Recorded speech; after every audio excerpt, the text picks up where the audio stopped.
Bom, eu estou começando essa gravação dessa série de slides, né, para o irmão, para ajudar o irmão no desenvolvimento da escola dominical e até de por título esses slides aqui, né, o processo de formação do professor. Na verdade, o processo ele é sempre contínuo, né? Então, esses slides aqui ele visa só mesmo para dar uma orientação, né, para que o irmão ou a irmã, né, que vê esse slide possa se inteirar um pouco mais, né, na, na questão do ensino da escola bíblica dominical. Então, ele não tem nenhuma pretensão ser um manual, ser uma orientação, ser um compêndio, como diz, nada, não, é apenas uma orientação aí básica, né, para poder aí estar desenvolvendo, né, a nossa docência na escola bíblica dominical. Então eu coloquei esse título, né, o processo de formação do professor, e nós sempre vamos estar e sempre estaremos em contínuo processo, né, naquilo que o Senhor colocou nas nossas mãos para fazer. Então, meu amado irmão, e eu estou colocando aqui, primeira coisa, né, o professor como líder. Então, o professor ele é um líder espiritual, né, porque ele influencia no desenvolvimento de seus alunos. Então, por meio de seus ensinos, o processo de crescimento ele deve ser contínuo na vida de cada aluno, seja ele jovem, adolescente, criança, adulto, né? Então, esse processo de crescimento ele deve ser contínuo na vida de cada faixa etária que o professor de EBD foi ensinar. E ele enxerga também o seu trabalho como um ministério, onde vidas estão sendo moldadas e transformadas aqui para a eternidade. Então tem um livro chamado Manual do Ensino para o Educador Cristão, de Howard Hendricks, né, um educador cristão americano muito conhecido. Então ele escreveu um capítulo, né, o professor como líder. E como é que ele define liderança? Ele define assim, que liderança é a pessoa que sabe para onde está indo, que é capaz de persuadir outros a ir junto com ele. Ou seja, ele tem objetivos claros e é motivador. Ele não é fascinado apenas por ideias, mas por indivíduos. Ele é orientado a tarefas como também às pessoas. Então, né, a partir dessa definição, né, esse líder ele possui dons e habilidades adequados ao seu chamado, né, e como corpo de Cristo também. Ele precisa oferecer condições e oportunidades para que possa exercer visando a glória de Deus. Aqui que nós lemos lá em Efésios, né? Efésios nós lemos assim: ele mesmo concedeu uns para apóstolos, outros para profetas, outros para evangelistas e outros para pastores e mestres, com vistas de quê? Com vistas ao aperfeiçoamento dos santos, para o desenvolvimento do seu serviço e para a edificação do corpo de Cristo. Então, meus amados, né, uma das áreas importantes que diz respeito ao professor é o que? O treinamento. Então, trabalhar o desenvolvimento da sua formação partindo sempre da perspectiva bíblica. Então, né, para trabalhar o desenvolvimento de um professor, ele tem que sempre partir da perspectiva bíblica. Porque dessa maneira o capacitará a ensinar de forma eficaz a palavra de Deus. Então, porque e quando ele ensina eficazmente a palavra de Deus, ele está dentro, né, se enquadrando nesse objetivo desse versículo aqui, né? Então tem os obreiros que foram, né, evangelistas, pastores, e profetas, né, apóstolos e mestres. Então o mestre ele tem que ter esse objetivo que está nesse versículo aqui, né? Aperfeiçoar os santos, né? Desenvolvimento do seu serviço e também do seu aluno, que também exerce outra função na casa de Deus. Então tem que visar também o desenvolvimento dele também para com o serviço cristão e também para a edificação do corpo de Cristo. Então, nós, professores, temos que ter esse objetivo, né, na escola bíblica dominical, essas vistas, né, que o apóstolo Paulo, né, coloca aqui na carta aos Efésios. Então, meus amados, né, se nós fazemos um paralelo com a docência brasileira, né, nós sabemos que no Brasil, né, vivemos uma crise nessa área, né? Então, os professores, eles pedem as motivações, pedem a alegria de ensinar, por parte da negligência da educação, da política, ou então porque são mal remunerados e não tem reconhecimento nessa preciosa tarefa, né? Então, é bem diferente quando nós vemos aí países, né, orientais como o Japão, como a Coreia do Sul, que eram países aí que saíram aí, né, das dificuldades. Era um país que foram, o Japão, por exemplo, foi devastado pela bomba de Hiroshima, né, Coreia do Sul, que foi também aí, né, por anos, né, era um país pobre e também devastado pela guerra lá também. E o que aconteceu, né? Esses países deram a volta por cima, né, através do caminho da educação. Eles começaram a investir maciçamente em educação, tanto que nesses países o professor lá, a professora, eles são muito bem remunerados e também valorizados também, né? E outra questão, são respeitados. Então, nessa questão é que, né, quando vem essas barreiras também, vamos ter barreiras também, né, no ensino da EBD, né, nós vamos ter desmotivação, né, desconfiança, né, falta de aluno, falta de respeito, mas nós temos que olhar o ensino, né, também em si, né, pelas lentes daquele que foi o nosso maior mestre, o Senhor Jesus Cristo, né? E o Senhor nos deu muitas lições, né, de perseverança e de fé. Então, já que nós estamos falando aqui, né, que desse professor, desse líder, né? Então eu coloquei no slide aqui que ele é um líder espiritual, ele possui dons e habilidades e trabalha o desenvolvimento de sua formação, né? Então ele olha o ensino pelas lentes do Senhor Jesus Cristo. Coloquei aqui, né, e já trouxe aqui um pouco aqui nessa explicação. Então, já que estamos falando, né, de Jesus como mestre, já que estamos falando de Jesus como mestre, então, né, nós vamos falar da sua atuação como mestre. Por quê? O exemplo que o educador tem para se espelhar é na pessoa de Cristo. Então, para não ficar muito longo aqui, eu coloquei, eu vou falar aqui algumas passagens bíblicas para você anotar e depois você dá uma pausa nesse vídeo aqui e depois consultar ali na Bíblia também, né, essas passagens. Então nós vemos, né, João 3, versículo 2, o capítulo 13 do mesmo Evangelho de João, e o capítulo 13, o versículo 13, Evangelho de São Marcos, capítulo 4, versículo 38, o capítulo 12, versículo 14, e Mateus, capítulo 19, versículo 16. Todas essas passagens nós vemos ali Jesus reconhecido e chamado de mestre, né? Então, em 45 situações nos evangelhos, nós vemos o que? Jesus ensinando. E em apenas 11 vezes é que Jesus ele prega. Então é uma curiosidade, né? Por isso que ele foi chamado de mestre. Ou algo similar, cerca de quê? 100 vezes, né? Mas nenhuma vez ele foi chamado de pregador, né? Que interessante, né? Então, aqueles que o seguiam eram chamados de quê? Discípulos, né? E o que quer dizer discípulos? Discípulo é você, aquele que é seguidor, é aprendiz. E vemos essa citação em mais de 240 situações nos evangelhos. Então, nós devemos o quê? Basear nosso ensino em Jesus Cristo. Isso é fato. Por quê? Porque ele era Deus. Então, dessa maneira, ele era totalmente capaz de conhecer o ser humano completamente e satisfazer as necessidades de cada um.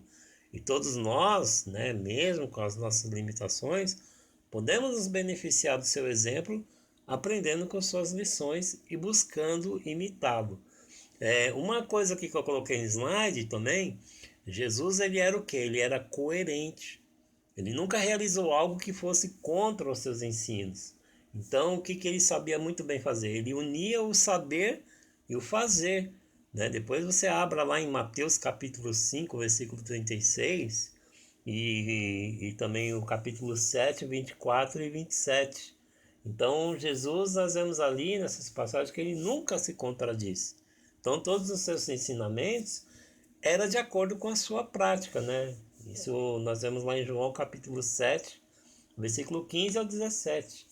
Então, né, esse mesmo livro que eu citei, de Howard Hendricks, né, ele também diz uma coisa, que o ensino de Jesus é grande somente se o conteúdo do seu ensinamento se conforma com a realidade.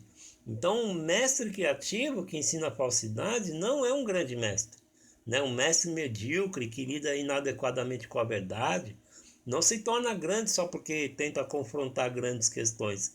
Mas um grande mestre, diz ele, né, diz que traz perspectivas genuínas acerca da realidade.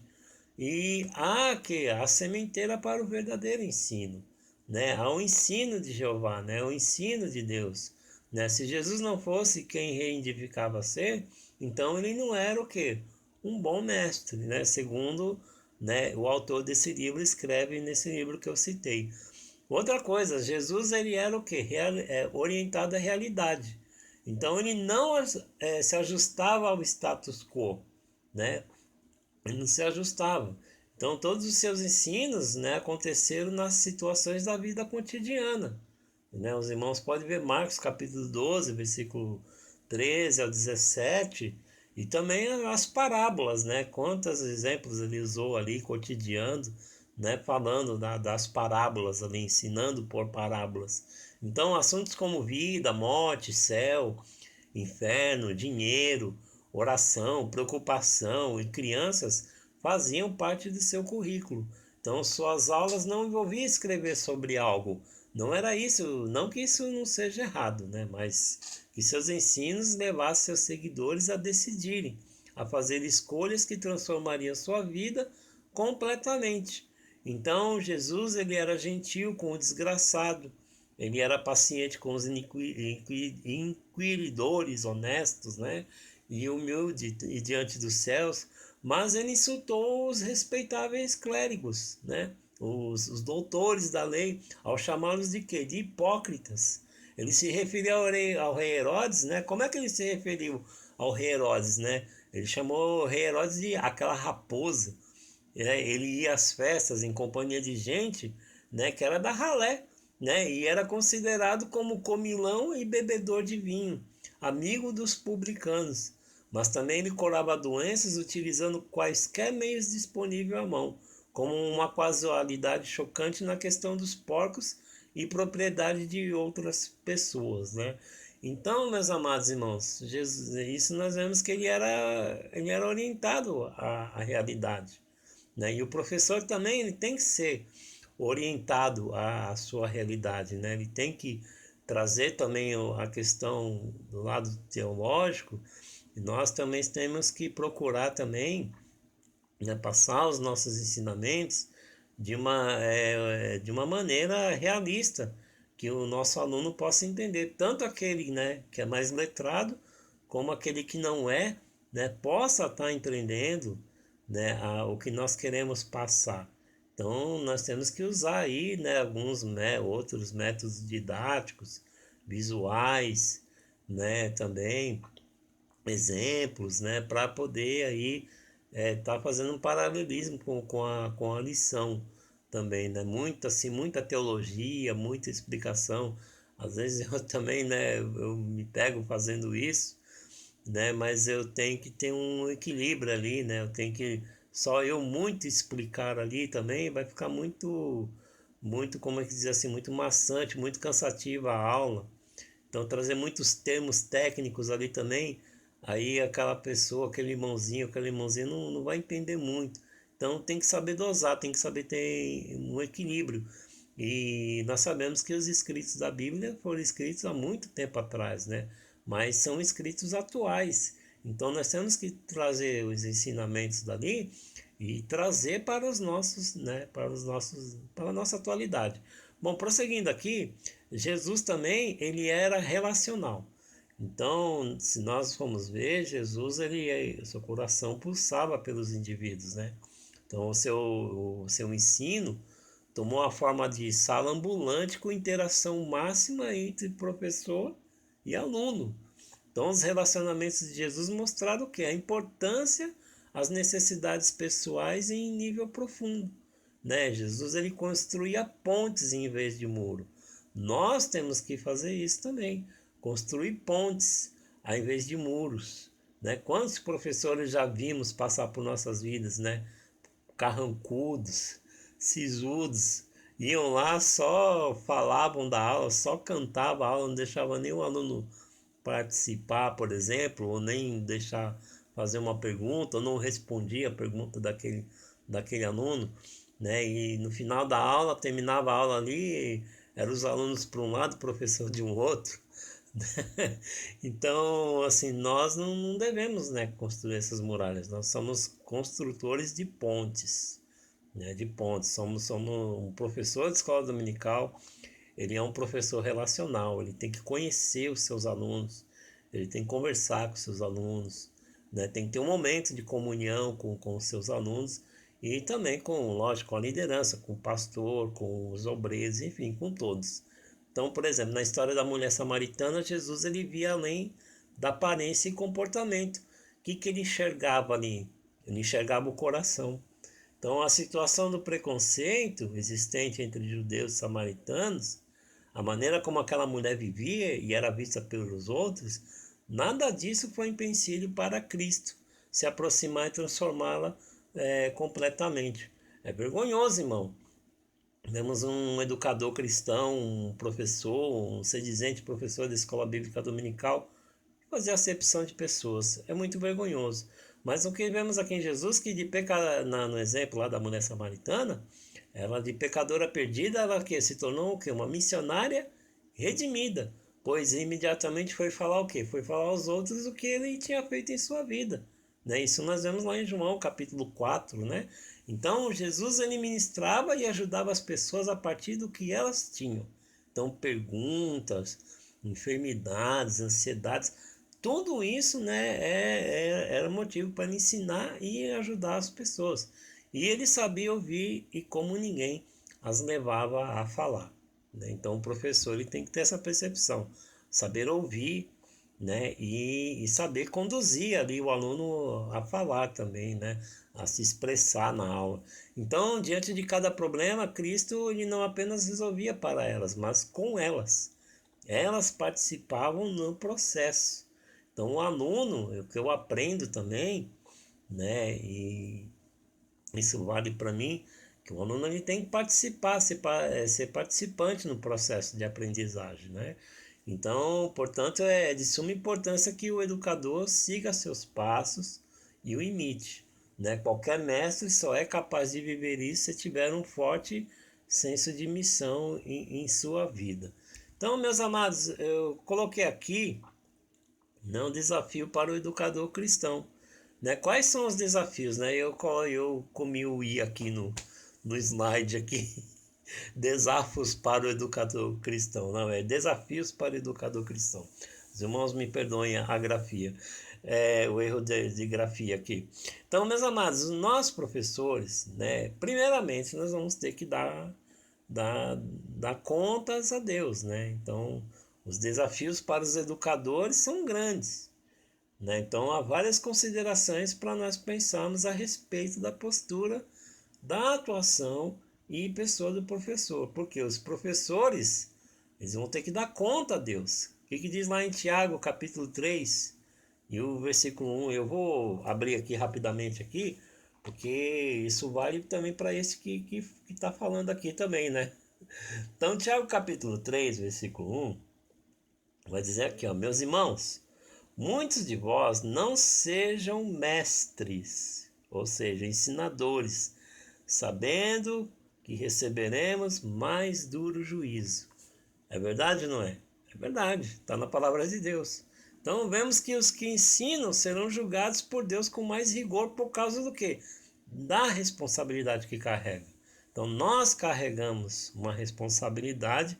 Por quê? Porque Deus chamou você, chamou a mim, chamou, e vai chamar aqueles que irão também ocupar amanhã o nosso lugar, né? Ou estarão, né, indo, indo para outras classes que forem abertas na igreja, porque Deus ele nos considera como o quê? Como responsáveis, como responsáveis. Então precisamos ter coerência entre o nosso ensino e a prática do mesmo.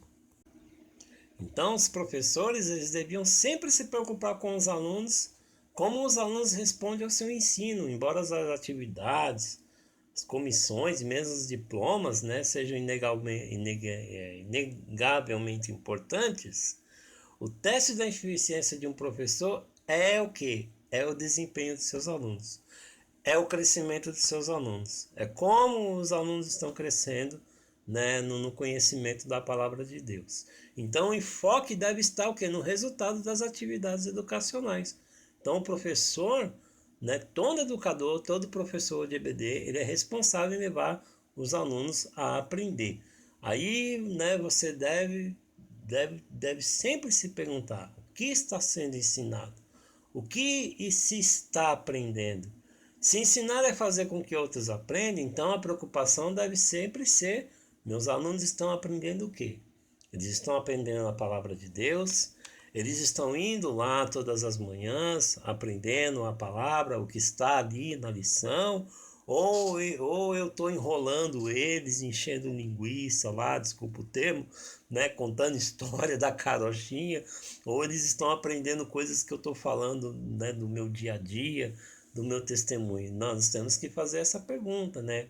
Então, é nesse processo exige o quê? Que o aluno seja o quê? Ativo, participante, e não espectador passivo. Então, o ditado é verdadeiro: dê-me um peixe e comerei por um dia. Ensine-me a pescar e comerei pelo resto da vida. Não é assim o ditado?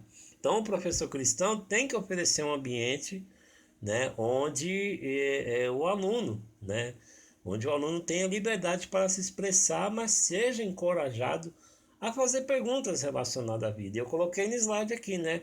Então, os professores, esse é o desafio. Primeiro, terá que dar conta a Deus, devem sempre se preocupar com como os alunos respondem ao ensino, deve se perguntar o que está sendo ensinado e deve fazer um ambiente ali para engajar o seu aluno, né? Então, meus amados, todos queremos ser professores melhores, né? Se nós atingimos um estágio, né, na qual pensamos que já conhecemos, já sabe tudo, já ouviu tudo que precisaram, então, meu amado, é como diz, né? É hora de se aposentar, né? Não, tá sendo soberbo, tá sendo orgulhoso, porque não há nada mais perigoso, meus irmãos, do que um professor achar que sabe tudo. Nós não sabemos é nada. Certa feita eu, eu fui numa igreja presbiteriana a convite de um amigo e fui lá, eu fui assistir uma aula de escola dominical, né? Fui lá conhecer a escola dominical lá e lá eles estavam estudando, né, sobre alguns reformadores protestantes, né? E tinha um lá que eu não me lembro mais o nome, não, mas assim a lição era pautada no livro de Salomão. E esse professor ele foi muito sábio no final quando ele concluiu a aula, né, falando ali do estudo sobre também sobre esse reformador, mas também sobre Salomão. E ele terminou assim, falando que o livro de Salomão era um livro, né, de sabedoria profunda, tudo, mas ele queria dizer assim que esse reformador que fez esse estudo em cima do livro de Salomão, ele também chegou à conclusão assim, e ele disse, né, e foi muito, eu creio que foi muito acertadamente, né? Que por mais que nós sabemos, né, alguma coisa, no fundo nós não sabemos é nada. Então, eu achei muito interessante aquilo ali e realmente eu tomei aquilo, né, para mim, né, assim, né, mas quanto mais eu sei, né, eu vejo que eu não sei, né? Isso esse também eu vi o pastor Elianai Cabral falar uma vez.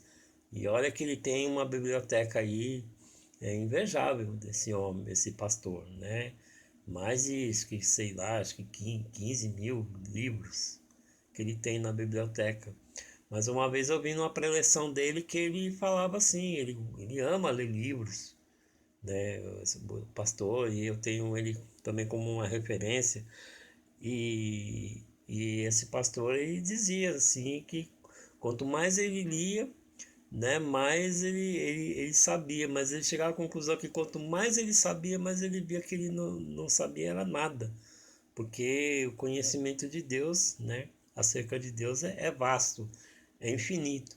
Então, em 2 Timóteo, capítulo 2 versículo 2, que nós vemos lá?